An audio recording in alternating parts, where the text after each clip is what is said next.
Hello बच्चों, आपका स्वागत है मेरे यूट्यूब चैनल में। आज हम कक्षा 7वीं के चैप्टर 1 पौधों में पोषण के अभ्यास के प्रश्न उत्तर करेंगे। ये है प्रश्न नंबर 1, जीवों को खाद्य की आवश्यकता क्यों होती है। उत्तर है, जीवों को खाद्य की आवश्यकता निम्न कारणों से होती है। नंबर 1, काम करने के लिए। नंबर 2, ऊर्जा की आवश्यकता के लिए, शरीर निर्माण करने के लिए, शरीर की टूट फूट की मरम्मत के लिए और कोशिकाओं को नियमित ऊर्जा प्रदान करने के लिए। ये क्वेश्चन आप लिख सकते हैं अपनी नोटबुक में।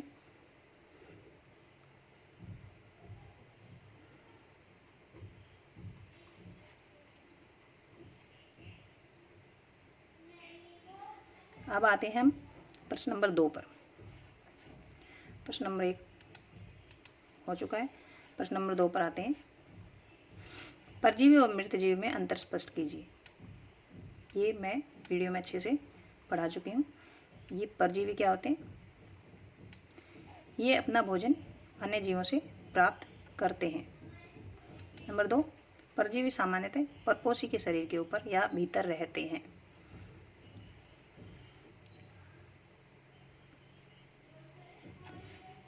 ये है मृतजीवी।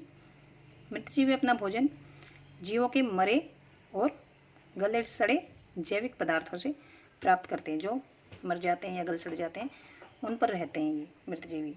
मृतजीवी मृत और गले सड़े पदार्थों के ऊपर रहते हैं। अब हम प्रश्न नंबर 3 करेंगे। ये आप प्रश्न नंबर 2 नोटबुक में नोट कर सकते हैं।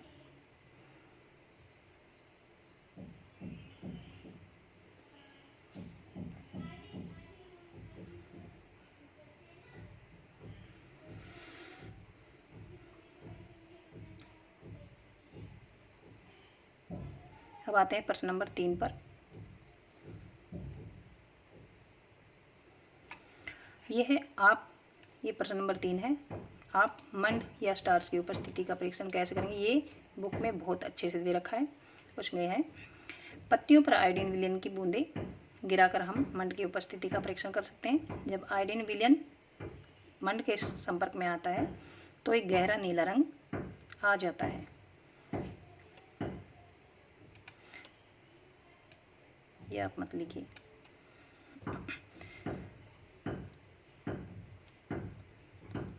जो आयोडीन होता है नारंगी रंग का होता है और उसमें जब स्टार्च के संपर्क में आता है तो वो गहरे नीले रंग का हो जाता है। ये है गहरे नीले रंग का। उसके बाद हम प्रश्न नंबर 4 पर आते हैं। हरे पादपों में खाद्य संश्लेषण पर क्रम बताइए। ये प्रकाश संश्लेषण क्रिया है जिससे खाना बनाते हैं हरे पौधे।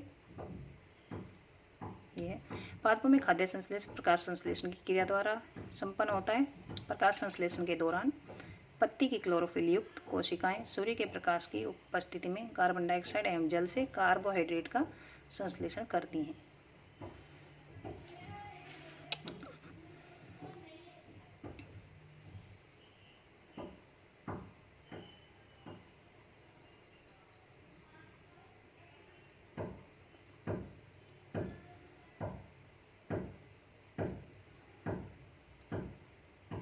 अब आते हैं प्रश्न नंबर 5 पर।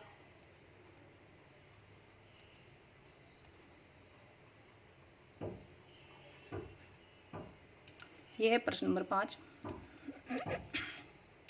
किसी प्रवाह चित्र की सहायता से दर्शाइए कि पादप भोजन के मूलभूत स्रोत हैं। कि जो पादप है उन्हीं से हमें ज़्यादातर भोजन मिलता है, मेन स्रोत है ये। तो ये चित्र 1.2 हमारे बुक में है। पादप के मूलभूत स्रोत, वो आप वहाँ से नोट कर लेंगे। इसके बाद प्रश्न नंबर 6 है। प्रश्न नंबर 6 में क्या है, रिक्त स्थानों की पूर्ति। ये है प्रश्न नंबर 6 में, रिक्त स्थानों की पूर्ति कीजिए। क्योंकि हरे पौधे अपना खाद्य स्वयं बनाते हैं इसलिए उन्हें स्वपोषी कहते हैं। पादपों द्वारा संश्लेषित खाद्य का भंडारण के रूप में होता है, मंड के रूप में, क्योंकि उसमें जो खाना बनता है वो मंड के रूप में बनता है। इसके बाद है जो प्रकाश संश्लेषण के प्रक्रम में जिस वर्णक द्वारा, कौन सा वर्णक होता है ये, सौर ऊर्जा को संग्रहित करता है, जो कौन सा वर्णक होता है, क्लोरोफिल। ये इसका आंसर क्लोरोफिल। उसके बाद है घ। प्रकाश संश्लेषण में पादप वायुमंडल से क्या लेते हैं, वायुमंडल से कार्बन डाइऑक्साइड, तथा किसका उत्पादन करते हैं, ऑक्सीजन का उत्पादन करते हैं। तो ये यहाँ पर आप कार्बन डाइऑक्साइड लिखेंगे, यहाँ पर ऑक्सीजन लिखेंगे। ये आंसर है इसका कार्बन डाइऑक्साइड, और यहाँ पर ऑक्सीजन लिखेंगे आप।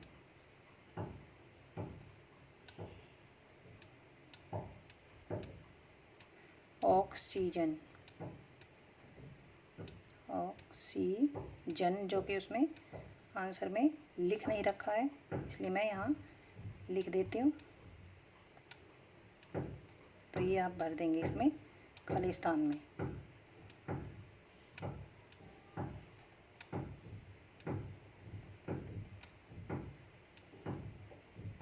इसके बाद हम आते हैं प्रश्न नंबर 7 पर। निम्न कथनों से संबंध परिभाषित शब्द बनाइए। पीत दुर्बल तने वाला परजीवी पादप, ये प्रश्न नंबर 7। पीत दुर्बल तने वाला परजीवी पादप, परजीवी मतलब ये दूसरे पौधों पर रहता है। ये देखिए अमरबेल, ये इसका आंसर है। एक पादप जिसमें स्वपोषण और विषमपोषी दोनों ही प्रणाली पाई जाती है, ये घटपर्णी। ये स्वपोषी भी क्योंकि ये पादप ये खाना बनाता है, और विषमपोषी ये दूसरे जीव जंतुओं को भी खाता है। वे रंध्र जिनके द्वारा पत्तियों में गैसों का आदान प्रदान होता है, ये होते हैं रंध्र। रंध्र बोलते हैं या पर्णरंध्र भी बोल सकते हैं इनको। अब हम आते हैं प्रश्न नंबर 8 पर आते हैं। तो ये है हमारे जो प्रश्न नंबर 8 जो है उस पर आएंगे। सही उत्तर पर टिक लगाइए। ये है प्रश्न नंबर 8, ये वाला। अब सही उत्तर पर टिक लगाएंगे। अमरबेल उदाहरण है किसी परजीवी का। सेकंड, अभी दूसरा है कीटों को पकड़कर अपना आहार बनाने वाला पौधा, कौन सा है, घटपर्णी। ये इसका सही आंसर है। उसके बाद हम आते हैं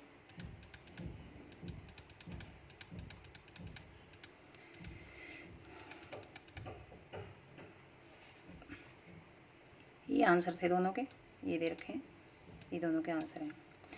कॉलम 1 में दिए गए शब्दों का मिलान बी के शब्दों से कीजिए। देखिए क्लोरोफिल, क्लोरोफिल जो होता है किसमें होता है, पत्तियों में। नाइट्रोजन इनमें से पढ़ेंगे, जीवाणु घटपर्णी, ये है नाइट्रोजन जीवाणु से। अमरबेल होता है परजीवी। जंतु, जंतु क्या होगा, जंतु में हमारे पास रह गया ये परपोषित और घटपर्णी, तो परपोषित। कीट बक्सी होगा घटपर्णी। आप ऐसे मिलान कर सकते हैं या ऐसे भी, ये लिखा हुआ है, ये भी आप ऐसे भी लिख सकते हैं। इसके बाद आते हैं हम प्रश्न नंबर 10 पर। विभिन्न, ये है 10 नंबर, विभिन्न कथनों में से सत्य और असत्य होती है। प्रकाश संश्लेषण में कार्बन डाइऑक्साइड मुक्त होती है, ये असत्य है, बिल्कुल गलत है। ऐसे पादप जो अपना भोजन स्वयं संश्लेषित कर मृत जीवी कहलाते हैं, ये भी गलत है। प्रकाश संश्लेषण का उत्पाद प्रोटीन नहीं है, ये ठीक है। प्रकाश संश्लेषण में सौर ऊर्जा का रासायनिक ऊर्जा में परिवर्तन हो जाता है, ये भी सत्य है। इसके बाद हम आते हैं प्रश्न नंबर 11 पर। सही विकल्प चुनिए, ये लिख रखा, सही विकल्प चुनिए। पादप के किस भाग द्वारा प्रकाश संश्लेषण हेतु वायु से कार्बन डाइऑक्साइड ली जाती है? कौन सा भाग है जो कार्बन डाइऑक्साइड लेता है? ये देता रंध्र, ये आंसर है। उसके बाद वायुमंडल से मुख्यतः जिस भाग द्वारा पादप कार्बन डाइऑक्साइड प्राप्त करते हैं वह क्या है? वायुमंडल से मुख्यतः जिस भाग द्वारा, कौन से भाग द्वारा कार्बन डाइऑक्साइड ली जाती है? पत्तियों से ली जाती है, तो ये इसका आंसर है। अब यहाँ तक अभ्यास के प्रश्न पूरे हो जाते हैं। आप अपनी नोटबुक में लिखिए और मेरे YouTube वीडियो देखने के लिए इसे सब्सक्राइब ज़रूर कीजिए और पहले जो वीडियो भेजे हुए हैं उनको अवश्य ध्यान से पढ़ें। धन्यवाद।